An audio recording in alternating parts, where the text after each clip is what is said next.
Sometimes, the hardest decisions aren't between right and wrong, they're between survival and grief. On a quiet Thursday morning in a rundown diner on the edge of the city, a young waitress named Lila Monroe chose survival. The bell over the door jingled as another customer entered. The smell of burnt coffee and sizzling bacon filled the air. Lila forced a smile that didn't reach her tired, red eyes. She'd been up all night, not because of work, but because her mother had passed away the evening before. She wanted to go home, to sit by the small wooden box her mother kept her photos in, to cry until she couldn't breathe. But she couldn't. Rent was due tomorrow, her little brother needed lunch money, and if she missed another shift, she'd be fired. The diner's owner, Mrs. Callahan, was kind but firm. "Sweetheart, you can take the day off if you really need to," she had whispered that morning. But Lila shook her head, forcing a laugh. I'm fine. "Work keeps me busy." Truth was, she didn't even have enough for a cab to the small town where her mother's funeral was being held. Her relatives didn't have a car. Her brother was there with neighbors. And she was here, wearing an apron stained with coffee, serving strangers. The lunch rush came and went, and Lila moved like a machine, smiling, refilling mugs, ignoring the lump in her throat. Then, the bell chimed again. A man in his early 40s stepped in. Tall. Elegant. Black suit, silver watch, the kind that screamed money. His face was cold, the type that had forgotten what warmth looked like. Ethan Rowe. Billionaire CEO of Rowe Industries.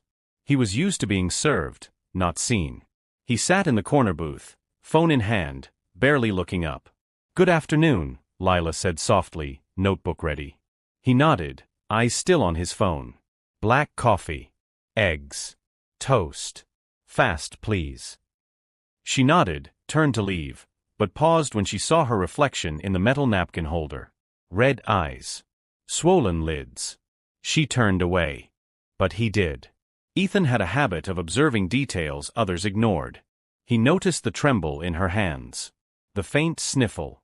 The way she blinked rapidly like holding back tears. He didn't say anything, not yet. Minutes later, she placed his coffee down, and her sleeve brushed the table, knocking over the sugar jar. "I'm so sorry," she gasped, reaching for napkins. He simply said, "It's fine," and went back to his phone. But when she walked away, he caught her whisper under her breath. "I can't cry now, not now." Something in his chest shifted. At closing time, while wiping down tables, Lila's phone buzzed. It was a text from her brother. "Mom's gone now.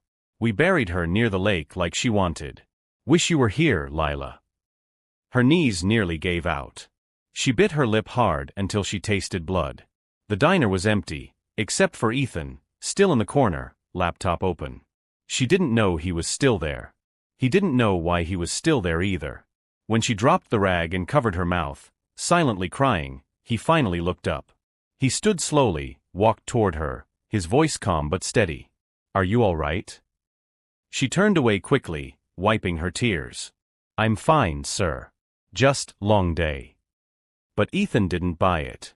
He placed a $100 bill on the counter. "For the coffee," he said. "And whatever made you cry." She shook her head fiercely. "Please no, I can't take that.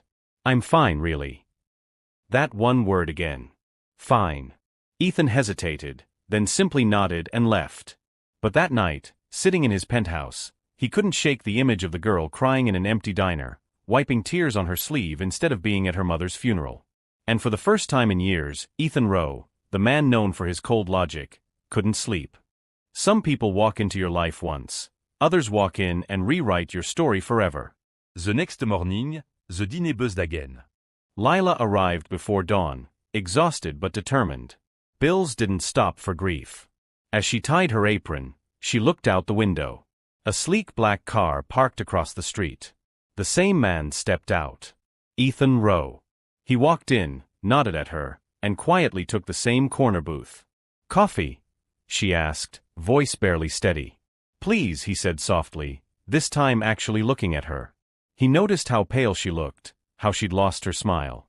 "You didn't sleep," he said bluntly. Her lips parted, surprised. How would you know that?" Et shrugged.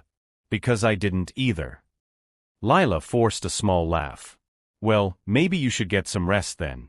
You look like someone with the luxury to. Something sharp hid behind her words. Pain, frustration. Ethan tilted his head. You didn't go, did you? To the funeral. Her hand froze midair. How did you? Overheard you yesterday. He paused.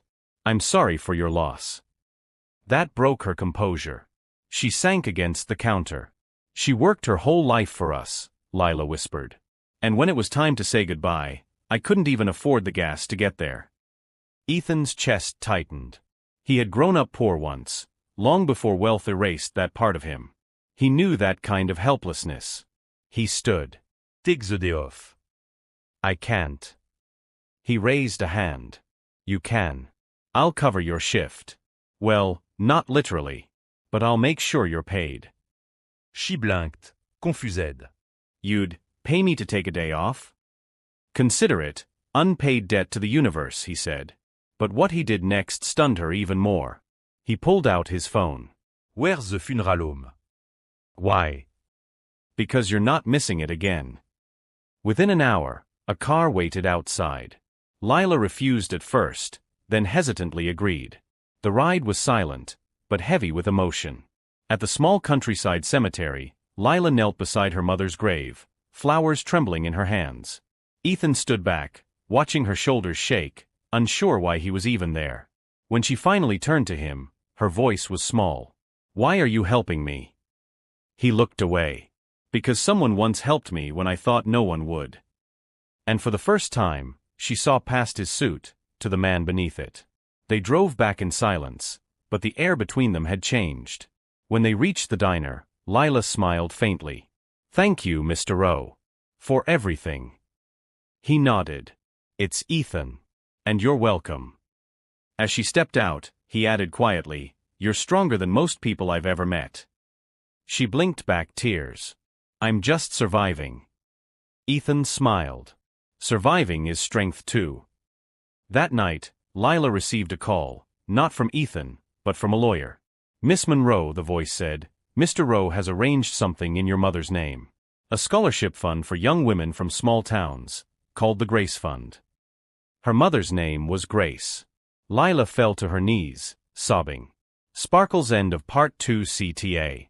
Backhand index pointing right. Sometimes kindness doesn't shout, it simply acts. Stay tuned for Part 3, where Lila's kindness comes full circle in a way Ethan never saw coming. You never know when a small act of kindness will find its way back to you. Years passed. The diner still stood, but things had changed. Lila was now the manager, mentoring other young workers. The Grace Fund had helped dozens of girls.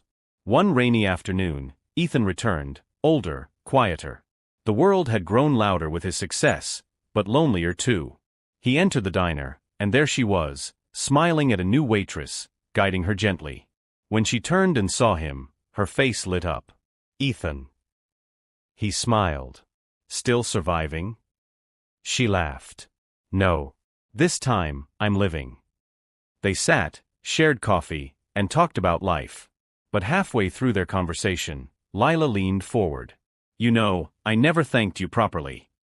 You did, he said softly. Every girl you helped, that's the thank you. She shook her head. No.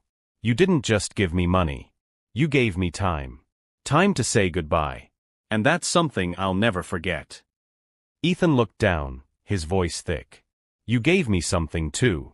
You reminded me that money doesn't buy peace, people do.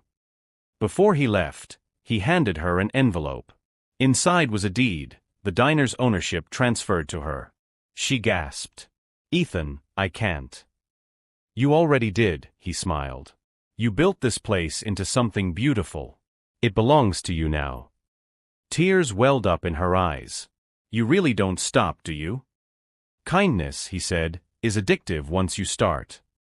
They laughed softly, and for a moment, the world outside, the wealth, the pain, the loneliness, disappeared. There were only two souls who had once been broken, now whole again. Sparkle's end of Part 3 CTA. Backhand index pointing right. If this story touched your heart, share it.